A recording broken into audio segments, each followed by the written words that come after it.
Hello everyone. Remember last week when I went to the City Kids Farmers Market and I got all that food for $7? Um, one bunch of greens cost me $1, so I went back and I got a second bunch and I got that other food. Well, I just wanted to show you some things that you can do with the greens other than just cooking them right away and having to consume them all at the same time. I personally like to prepare for the winter because I am not a fan of going out shopping in the snow. So for most of the greens that I have, part of them I already dehydrated, and I'm going to show how that process worked.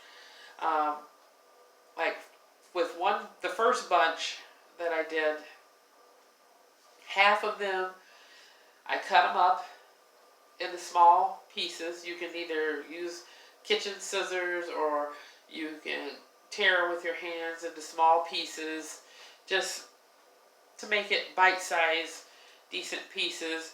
Um, Put them in a dish with cold water and you'll wash them and rinse them several times. You may find yourself washing them 4 or 5 times and rinsing them just to get all the dirt off of them, because if there is any dirt on the greens, you don't want to have to eat that. When I could use the kitchen scissors and I cut them off of the stalk. If you like eating the stalky part, you can also cut that up too. Or if times are extra hard and you're really low on produce, because we don't know what's going to happen in our society right now, you may want to do that and save that piece as well. But washing and rinsing these 4 or 5 times, you keep doing it until the water comes out clear and you can look at the greens and not see any graininess, any sand or soil or dirt or anything like that on them. Then I take my salad spinner.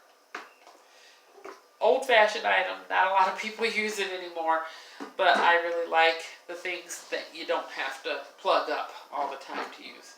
So take my salad spinner, open it up, and I would take some of the greens and put in there. You don't want to fill to the tip top, but maybe like about halfway.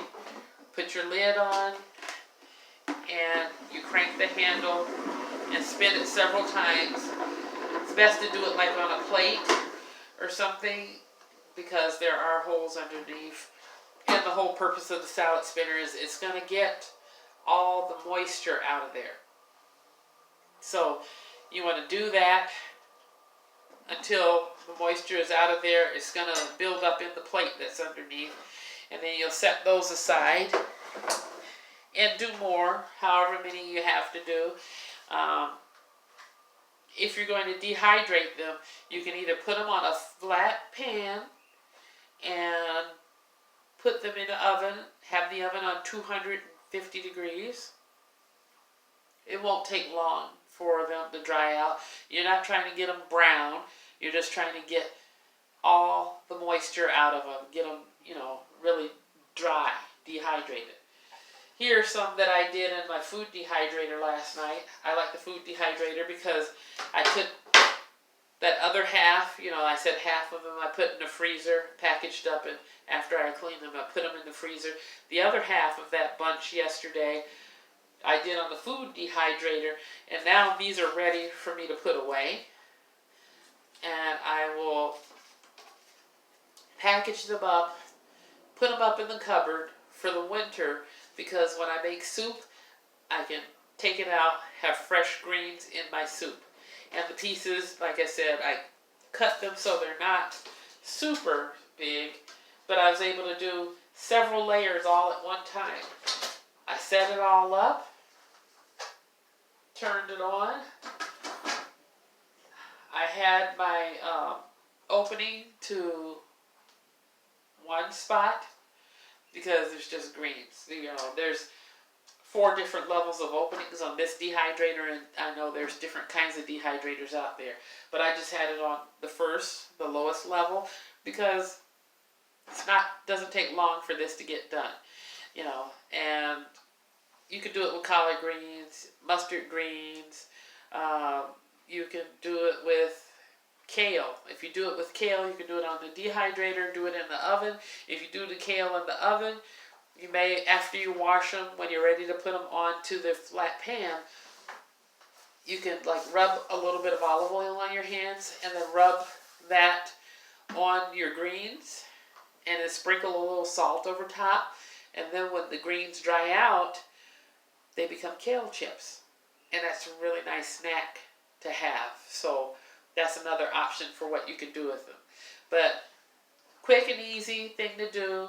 I spent $2 total on the 2 bunches of greens, and these will go for me a very long way. It will go a very long way. And like I said, half of 1 bunch is in the freezer already. These are going to be dehydrated, and from this second bunch, these are dehydrated. From the second bunch of greens today, I'm going to dehydrate half, and I'll put the other half of those in the freezer as well. Because in the winter, it's easy to grab some greens and some dehydrated tomatoes, some dehydrated onions, and grab a variety of things, put them in the crock pot or a regular pot on the stove. Make yourself a quick and easy meal and not have to be worried about getting out in the bad weather. So, I hope that this video is helpful for you today. I enjoy having a food dehydrator. If you don't have one, I'd suggest that you try to get one if you're able to. If you're not able to, then take these same tips and use them in the oven. And remember, the oven needs to be at a low setting, like 250 degrees, 200 to 250 degrees, so that it dries out without getting it brown or burnt. So, if you like this video, give it a thumbs up. Please share and subscribe if you haven't subscribed yet. And what kind of videos would you like to see? Let me know down in the comment section below. Thanks.